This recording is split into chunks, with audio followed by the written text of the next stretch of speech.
Hi friends, welcome to our channel talent calls. So మీరందరూ ఎలా ఉన్నారు? నేనైతే చాలా బాగున్నాను ఫ్రెండ్స్. మీ అందరికీ ఒక చిన్న రిక్వెస్ట్ ఏంటి అంటే, మన ఛానల్ సబ్స్క్రైబర్స్ 1 lakh దగ్గరలో ఉన్నారు. సో మీరందరూ సబ్స్క్రైబ్ చేసి చూసినట్లయితే సో ఆ 1 lakh అనేది మనం త్వరగా రీచ్ అవుతాము. ప్లీజ్ అందరూ సబ్స్క్రైబ్ అయితే చేసి చూస్తారని చెప్పేసి ఆశిస్తున్నాను. నాకు కూడా సపోర్ట్గా ఉంటుంది కదా. సో మరి ఈ రోజు వీడియో ఏంటి అంటే, సమ్మర్ ఇక హాలిడేస్ వచ్చేసినాయి. మీ పిల్లలందరికీ కూడా సమ్మర్ హాలిడేస్ కదా. మరి ఈ సమ్మర్లో మీ పిల్లల్ని వదిలేస్తున్నారా? అలా వదిలేయకండి, పట్టుకోండి. మరి పట్టుకొని ఏం చేయాలి ఈ సమ్మర్లో? ఒక 30 డేసా, 25 డేసా, కుదిరితే 40 డేసా అన్నది నేను ఒక ప్లాన్ చెప్తాను. వాళ్ళని వదిలేయకుండా మీరు ఈ ప్లాన్ ఫాలో అయినట్లయితే ఖచ్చితంగా మీ పిల్లలు నెక్స్ట్ అకాడమిక్ ఇయర్కి అయితే మంచిగా తయారవుతారు. నేను చెప్పే ఇవన్నీ కూడా మీరు ఒక్కసారి ఫాలో కాండి, ఖచ్చితంగా మంచి రిజల్ట్ అయితే ఉంటుంది. మరి సమ్మర్లో హాలిడేస్ ఇచ్చారు, ఇన్ని రోజులు 10 నెలలు స్కూల్కి వెళ్ళారు, చాలా కష్టపడ్డారు. సమ్మర్లో కూడా మళ్ళీ కష్టపడాలనా? మా పిల్లలకి స్ట్రెస్ ఎక్కువ అవుతుంది, మా పిల్లలు సమ్మర్లో ఎటు పోయే పని లేదా? పోవచ్చు, స్ట్రెస్ కూడా అవసరం లేదు. నాకు తెలిసినంత వరకు అయితే నేను చెప్పేది ఏంటి అంటే, స్ట్రెస్ అనేది మినిమం స్ట్రెస్ అనేది ఉండాలి. మినిమం స్ట్రెస్ అనేది లేకపోతే, ఫ్రీడమ్ ఎక్కువ అయితే చాలా ఇబ్బంది అవుతుంది. అంటే మనము మినిమం స్ట్రెస్ అనేది మనిషికి, పిల్లలు కావచ్చు, పెద్దవాళ్ళు కావచ్చు, ఎవరైనా కావచ్చు, మినిమం స్ట్రెస్ అనేది లేకపోతే మనకి ఆ లైఫ్ అనేది చాలా కష్టంగా ఉంటుంది ఎప్పుడన్నా స్ట్రెస్ ఎక్కువైనప్పుడు. సో ఇదైతే పెద్ద స్ట్రెస్ కూడా కాదు. ఎందుకంటే మీరు టూర్లు వెళ్ళవచ్చు, ఎంజాయ్ చేయొచ్చు. మనకున్నది 24 గంటలు. అందులో ఒక 8 అవర్స్ నిద్రపోయినా కూడా ఇంకా మనకి 16 అవర్స్ ఉంటుంది కదా. ఆ 16 అవర్స్ మీరు ఫుల్గా ఎంజాయ్ చేయొచ్చు. తర్వాత అందులో ఒక 40 మినిట్స్ లేదా ఒక అరగంట లేదంటే ఒక గంట మీరు స్పెండ్ చేసినట్లయితే ఈ సమ్మర్ మీరు చాలా యూజ్ చేసుకున్న వాళ్ళు అవుతారు. ఓకే, సో మరి ఏమేమి చేయాలి, ఏంటి అన్నది ఆ లిస్ట్ అయితే నేను ఎక్స్ప్లెయిన్ చేస్తాను. సో మరి ఇది 1 to 5th చిన్నపిల్లలకే కాదు, ఆ తర్వాత పెద్ద క్లాస్ వాళ్ళకు కూడా చాలా యూజ్ అవుతుంది. మీరు ఫస్ట్ మీ పిల్లల్ని చెప్పే కదా, ఒక 30 మినిట్సా 40 మినిట్సా డైలీ ఒక 1 or 2 నేను చెప్పే వాటిలో ఉంచి మీరైతే ఖచ్చితంగా ప్రాక్టీస్ అయితే చేయించండి. ముందు ఫస్ట్ 1 to 5th పిల్లల్ని పట్టుకోవాల్సింది ఏంటి అంటే, టేబుల్స్ మినిమం 15 టేబుల్స్ పర్ఫెక్ట్గా నేర్చుకోవాలి. ఆ టేబుల్స్ ఎలా నేర్చుకోవాలో నేను చాలా వీడియోస్లో అయితే ఇంకా చిన్నపిల్లలు బాగా నేర్చుకోవాల్సింది ఏంటి అంటే, నెంబర్ నేమ్స్. అంటే నెంబర్స్ స్పెల్లింగ్ ONG1 TW2 ఉంటాయి కదా, అట్లా కనీసం 1000 వరకు నేర్చుకోవాలి. ఆ తర్వాత 2000లో కొన్ని, 3000లో కొన్ని, ఇట్లా 10,000లో కొన్ని, ఇట్లా lakhsలో కొన్ని, అన్నీ కాదు, ఒక 10 మెంబర్స్, lakhsలో ఒక 10 మెంబర్స్ ప్రాక్టీస్ చేయాలి నేమ్స్.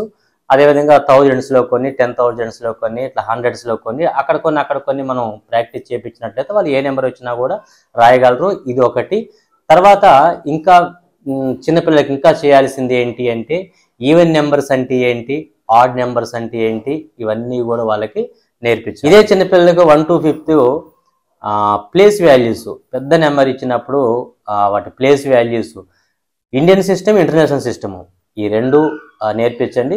ఇవన్నీ ఒకే రోజు కాదు, ఇవాళ ఒకటి పట్టుకోండి, దాన్ని కంప్లీట్ చేయండి. రేపు టేబుల్స్, తర్వాత ఈవెన్ నెంబర్స్. ఒకవేళ కొంచెం ఒక 1 వీక్ పోయిన తర్వాత కొంచెం ఎక్కువ చేస్తున్నారు అంటే రెండు పట్టుకోండి, టేబుల్స్, ఈవెన్ నెంబర్స్ ఒక రోజు, ఆడ్ నెంబర్స్, ఇట్లా ఒక 2 కానీ 3 కానీ, లేదా ప్లేస్ వాల్యూస్, ఈ విధంగా ఒక 2, 3 పట్టుకోండి. అవి మీరు పర్ఫెక్ట్గా అయితే నేర్పించండి. ఎక్కువ వద్దు, చెప్పే కదా, ఒక హాఫ్ అన్ అవర్ 40 మినిట్స్, మిగతా టైం మొత్తం వాళ్ళకి వదిలేసేయండి, వాళ్ళు ఫ్రీగా ఆడుకుంటారు.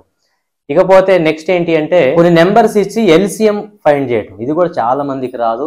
LCM ఫైండ్ అవుట్ చేయటం, SCF ఫైండ్ అవుట్ చేయటం, ఇవి కూడా డైలీ ఒక 10 అయితే అదేవిధంగా ముఖ్యంగా ఇంకా చిన్నపిల్లలకి మీరు ఇంకా చేయాల్సింది ఏంటి అంటే, additions, 3 digit numbers, 4 digit numbers, 5 digit numbers ఇచ్చి ఎడిషన్ చేయటం, సబ్ట్రాక్షన్ చేయటం, లేదా 2 డిజిట్స్, 3 డిజిట్స్ మల్టిప్లికేషన్ చేయటం, చిన్న డివిజన్స్, ఇవి కూడా డైలీ ఒక 10, 5 అట్లా ఇచ్చి మీరు నేర్పించి వాళ్ళకు కూడా కొన్ని ఇచ్చి మీరు ప్రాక్టీస్ చేయించినట్లయితే ఇంకా కొంచెం వాళ్ళు గ్రోత్.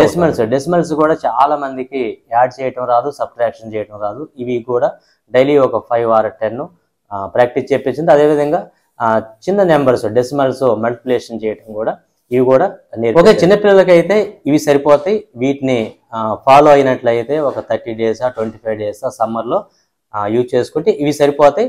ఇక పెద్ద పిల్లలకి 6th నుంచి పైన ఉన్న వాళ్ళకైతే వాళ్ళు ఏం నేర్చుకోవాలి, వాళ్ళు కూడా ఇవి ఖచ్చితంగా నేర్చుకోవాలి. వీటితో పాటు ఇంకా అడిషనల్గా ఏం నేర్చుకోవాలన్నది మనం ఇంకా పెద్ద పిల్లలు అయితే వీటితో పాటు నేచురల్ నెంబర్స్ అంటే ఏంటి, హోల్ నెంబర్స్ అంటే ఏంటి అవి తెలుసుకోవాలి. అదేవిధంగా integers, rational numbers, irrational numbers వీటి డెఫినేషన్స్, ఆ నెంబర్స్ని ఎలా గుర్తుపట్టాలి, ఎలా మనం రాయాలి అన్నదైతే అదొకసారి నేర్చుకోవాల్సి ఉంటుంది. అదేవిధంగా ఫ్యాక్టర్స్, ఒక నెంబర్ ఇచ్చి దానికి ఎన్ని ఫ్యాక్టర్స్ ఉంటాయి, ఫ్యాక్టర్స్ అంటే డివైజెస్, సో అవి ఎలా ఫైండ్ చేయాలి అదొకటి.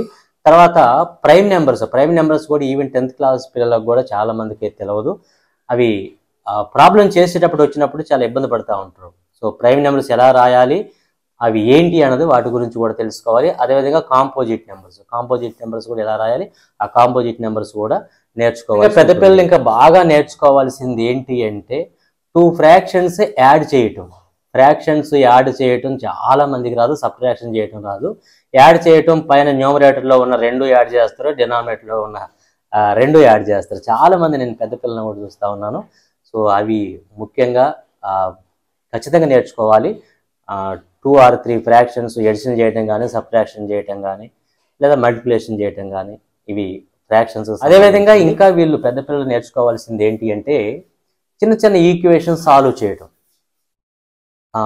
2x + 3 = 10 అంటే సాల్వ్ చేయడం అంటే ఎక్స్ వాల్యూ కనుక్కోవటం కదా. సో ఇలాంటి చిన్న చిన్న ఈక్వేషన్ సాల్వ్ చేయడం కూడా వీళ్ళు డైలీ ప్రాక్టీస్, డైలీ ఒక 10 5 ఎన్నో ఒకటి పెట్టుకోండి. సో ఫస్ట్ ఒక టాపిక్ తీసుకోండి, natural numbers, whole numbers, integers ఇవి నేర్చుకోండి. తర్వాత 2 fractions యాడ్ చేయటం, మీ ఇష్టం వచ్చినవి కొన్ని పెట్టుకోండి ఫ్రాక్షన్స్, వాటిని ఎలా యాడ్ చేయాలి అవి తెలుసుకొని ఖచ్చితంగా మీరు వీటిని డైలీ కొన్ని ప్రాక్టీస్ చేసినట్లయితే మీరు డే మొత్తం ఆడుకోండి. ఏం లేదు, ఒక ½ an hour లేదా ఒక 40 minutes ఖచ్చితంగా స్పెండ్ చేసినట్లయితే మీరు ఏమీ మర్చిపోకుండా ఉంటారు. ఎందుకంటే చిన్నపిల్లలు ఖచ్చితంగా చదివినట్టు చేసిన టేబుల్స్ కావచ్చు ఏవైనా సరే వాళ్ళు ఊరకనే మర్చిపోతూ ఉంటారు. అలా మర్చిపోకుండా ఉండటం కోసం కొంచెం డైలీ ఒక ½ an hour టచ్లో ఉన్నట్లయితే ఈ సమ్మర్ తర్వాత స్కూల్కి పోయిన తర్వాత వాళ్ళు వెంటనే పికప్ అయ్యే అవకాశం ఉంటుంది. లేకపోతే మళ్ళీ మీరు స్కూల్ మార్చినా లేదా అదే స్కూల్కి పోయినా మళ్ళీ ఇవన్నీ ఒకసారి నేర్చుకోవాల్సి ఉంటుంది. అప్పుడు టీచర్ చెప్పేది కూడా వీళ్ళకి కొంచెం కన్ఫ్యూషన్గా ఉంటుంది. సో అంటే సబ్జెక్ట్ టచ్ పోకుండా ఉండాలి అంటే గ్యాప్ వస్తే ఎవరికైనా టచ్ పోతుంది. ఖచ్చితంగా మాకు కూడా గ్యాప్ వస్తే మేము కూడా చెప్పడానికి కొంచెం ఇబ్బందిగానే ఉంటుంది. అంటే మేము ప్రతి ఇయర్ చెప్పకుండా ఏదైనా ఒక సంవత్సరం చెప్పకపోతే కొంచెం కొత్తగానే ఉంటుంది. సో ఎవరికైనా అంతే, మనం డైలీ చేసే పనిలో గ్యాప్ వస్తే ఖచ్చితంగా కొంచెం డిస్టర్బెన్స్గానే ఉంటుంది.